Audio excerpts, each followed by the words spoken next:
আমডাঙ্গার অশান্তির ঘটনায় মূল অভিযুক্তকে গ্রেফতার করল আমডাঙ্গা থানার পুলিশ। ভিন জেলা থেকে গ্রেফতার করে অভিযুক্তকে আজ বারাসাত আদালতে তোলা হয়। অভিযুক্তের নাম সৌমেন ঘোষ, বয়স 20। দক্ষিণ 24 পরগনার সোনারপুর থেকে ভোর রাত্রে গ্রেফতার করা হয় তাকে। সকাল থেকেই এলাকা থমথমে, যান চলাচল স্বাভাবিক।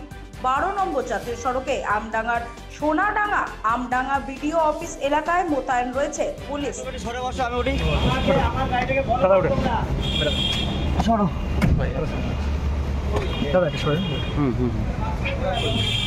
গাড়ি বাইরে আছে।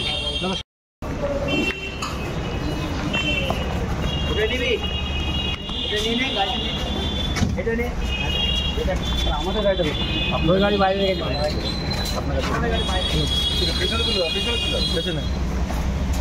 উঠে পার ওটো দুজন দুদিকে বস, দুজন দুদিকে বস না। আমার ল্যাপটা নিয়ে ওই গাড়িটা কিছু উঠে যাও। আমাকে খুলে দাও না, ওই কাজটা তুই ফ্রেম বুঝিস না।